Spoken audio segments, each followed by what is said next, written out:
April 6, 2016. Midweek update, Rasslin, Redbeard.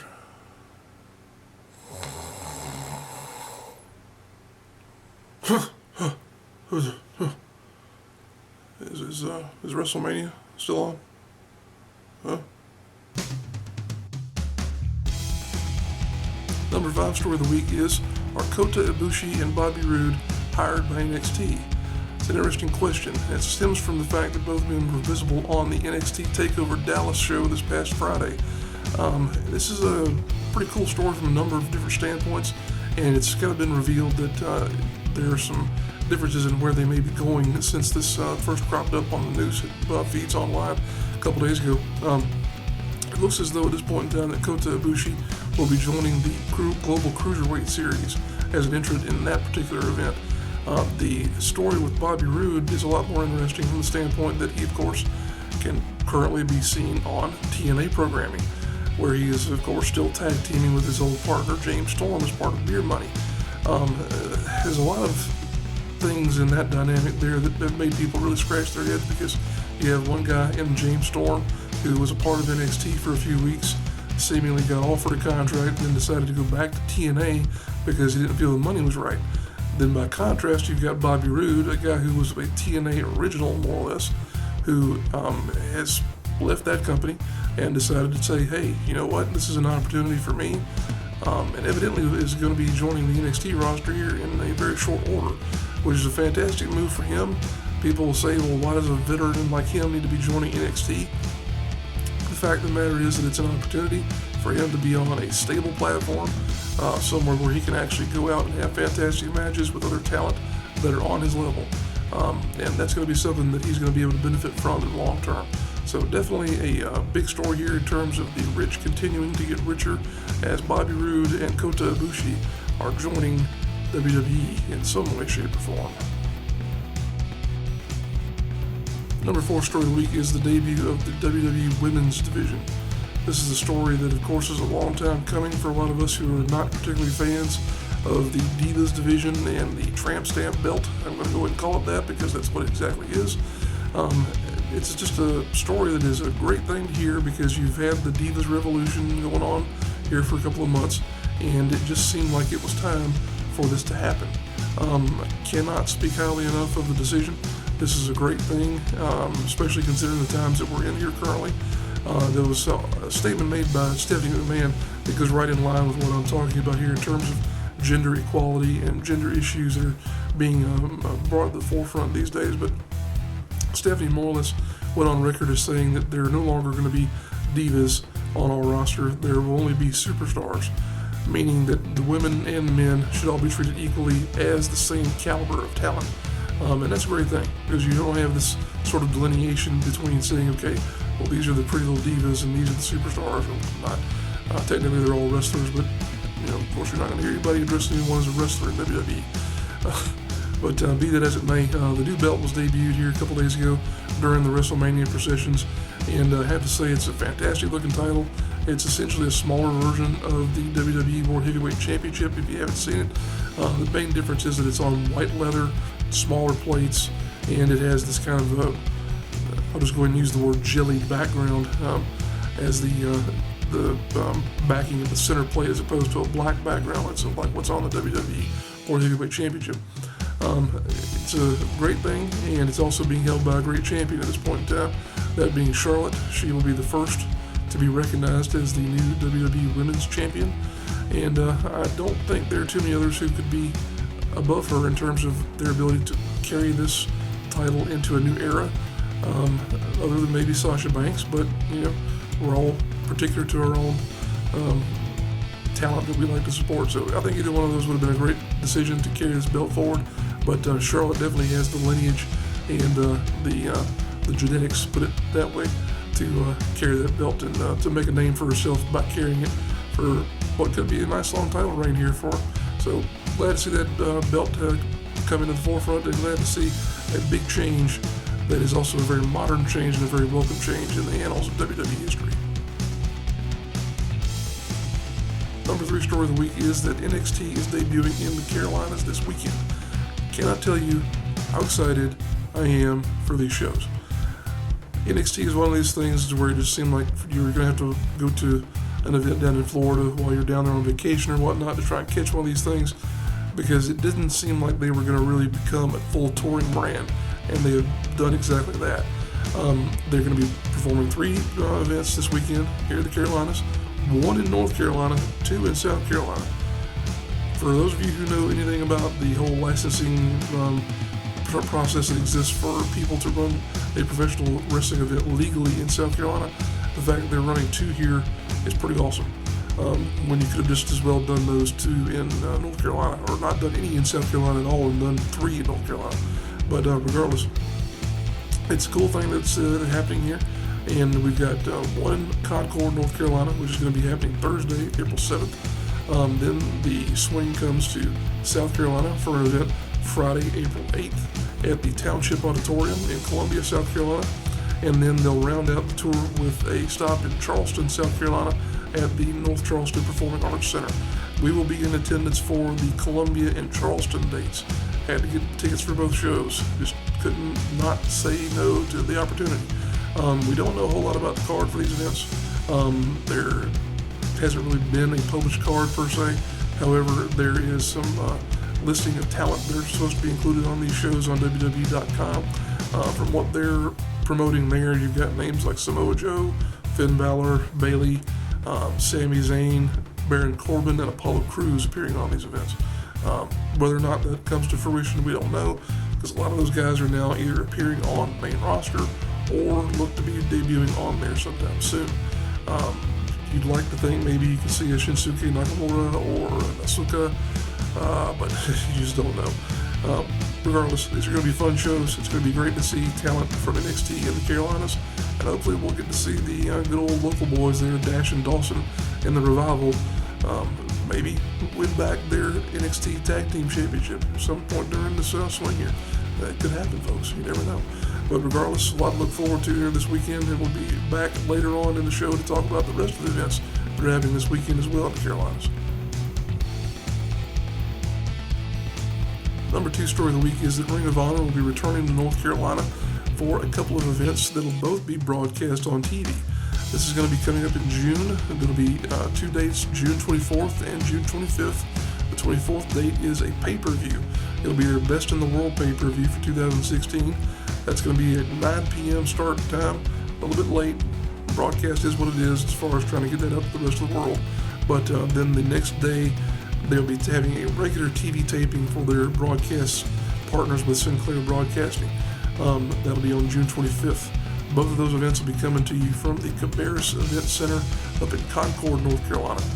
It's kind of become a hotbed of wrestling up in that area because you've got PWX, Ring of Honor, and a number of other companies that have run in that building. Of course, NXT will be running there this weekend. Just talk about that though, so we won't try and invade one store with another. But it's a good time to be a fan in that part of the world because there's a lot of events that are coming there. We had talked here a few weeks ago about the fact that it didn't seem like Ring of Honor was coming to this part of the world all that frequently. Then, of course, they wind up bringing TV here, doing a number of shows up around North Carolina in Asheville, in Concord, which we were able to attend and taped for a edition of the Rasslin Redbeard main show.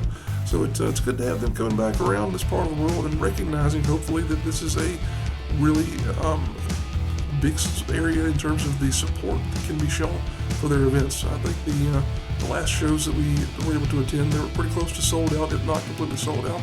And they did well here. So it's a good reason for them to come back and a good reason for them to say, hey, we're going to be a part of the Carolinas wrestling scene. So definitely go check out ROHWrestling.com for more information on how you can get tickets to those big events. And who knows, you may see us down the road at one of them. And of course, our number 1 story of the week is our reaction to WrestleMania 32. Folks, I'm just going to run through a couple of bullet points here because at this point in the week, there's not a whole lot that I can say about this event that hasn't already been said. First and foremost, I'll mention that this was a true marathon event, all including the pre-show and everything else. It started around 5 p.m. in the afternoon and ran right up until midnight. That's just about 7 hours worth of programming. That's a lot. That's a whole lot. And by the end of the show, I was thoroughly wiped out because I tried to stay tuned in for the majority of it, but And really and truly, that's just a lot of stuff to absorb in one day. And even someone like myself who loves wrestling, that's a lot to go through. Kind of wish it would have been compacted a little bit. Probably could have been. A lot of talk involved in some of those segments there, and a lot of highlight packages as well, but it is what it is. They had a whole lot of time to clear. And when you're running your own network, you can kind of do whatever you want to do. So it is what it is. But the Women's Championship match was probably the highlight of the evening for a lot of people, myself included. That was a great way to introduce that series and that division, and really bring about a lot of class to that particular group of competitors. So good on those three ladies there. In the bulk of the card, Ambrose and Lesnar, it really never amounted to what I think a lot of people would think it was going to, because it just didn't seem to have the true sense of brutality that a match of that caliber seemed to be equipped to have, especially given the build that they had been putting over with Foley and Terry Funk being involved and giving Dean Ambrose a chainsaw and this other type of weapons and whatnot. So that match didn't really amount to much. The Intercontinental Ladder match was really the big surprise of the evening, as far as it being something that no one was really expecting. Of course, the finish was a win by Zack Ryder, a guy who's been unappreciated seemingly forever, even though he was able to get himself over when no one else could. It's a big change there for the dynamic that's surrounding him.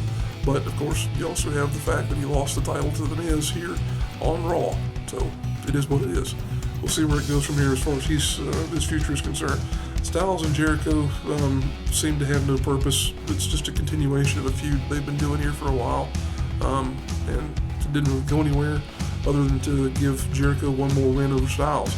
That confused a lot of people because a lot of folks, myself included, assumed that Styles would be pushed to the top of the card, and he's been on a losing streak here recently, so who knows what the booking decision there was, especially given the fact that the next night on Raw he comes around and wins the four-way to become the new the number one contender for the WWE World Heavyweight Championship. So here again, WWE logic. The other matches in that same category were the Dudleys and the Usos, Ryback and Kalisto. That one, I felt bad for those guys because they were in the ring and there was no one there. It was kind of weird, but there were a lot of stories about how there were some issues in getting people into the venue as far as security and whatnot is concerned. So the Divas tag, it was there, yeah. And the same thing with the League of Nations and the New Day.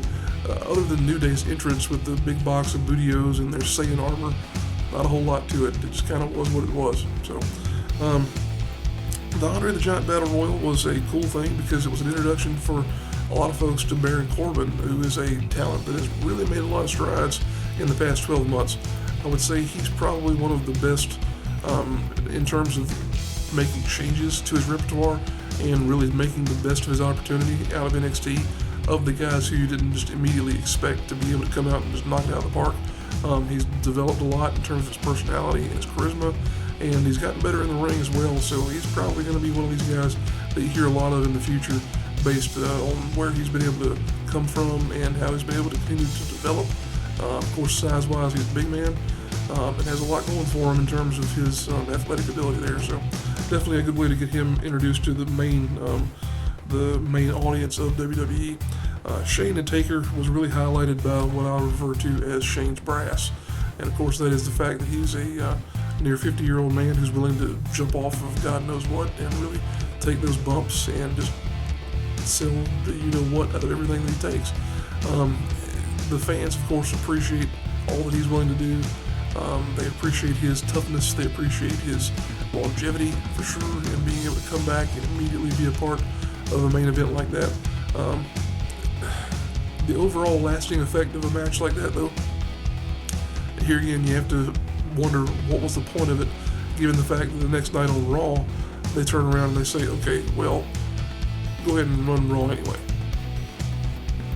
What was the point then? The stipulation being what it was, you just have to wonder what the whole angle was there and the forethought of saying, okay, all right, well, we're going to do this, and then we're going to do this again on Raw, regardless of what happened on WrestleMania. It just kind of cheapens the value of the match and of the whole build-up to, oh, well, we've got all this stuff going on behind the scenes, and then it winds up being nothing. Okay, it is what it is. And then, of course, the main event of the evening was Triple H and Roman Reigns.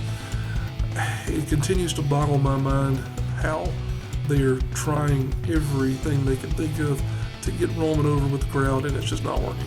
Roman is a perfectly acceptable wrestler. He's got talent.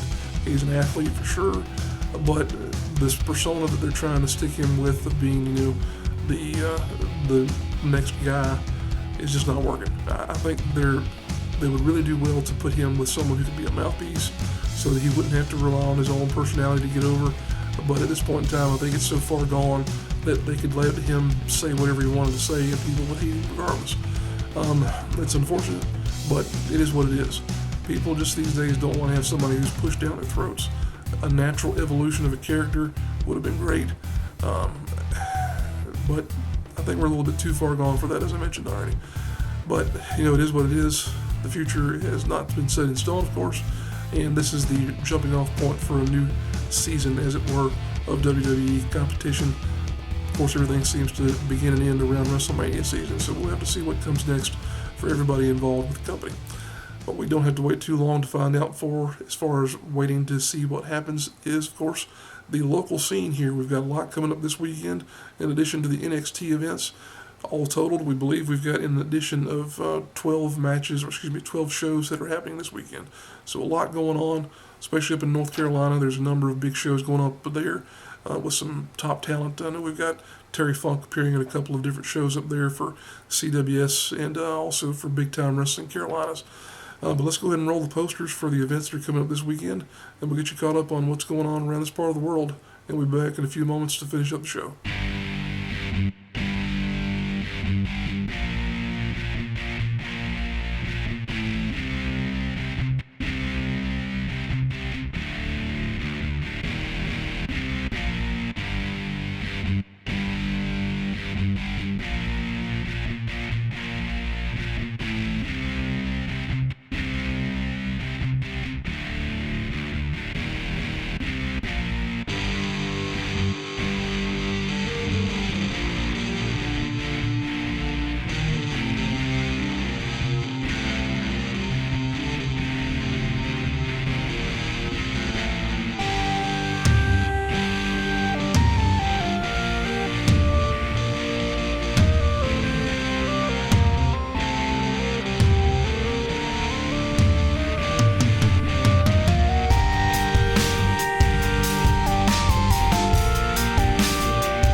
There you have it, folks, our rundown of the events that are coming your way this weekend.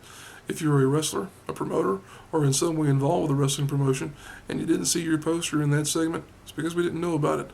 We do a lot to peruse social media and keep abreast of what's going on in this part of the world, but we do miss things.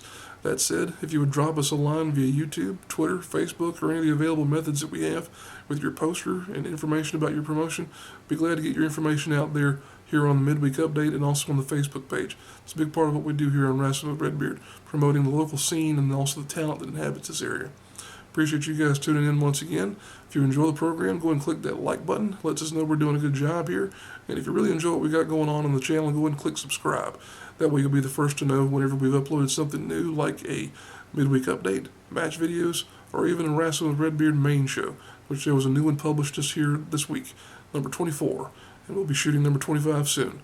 So go ahead and stay tuned. We'll see you down the road.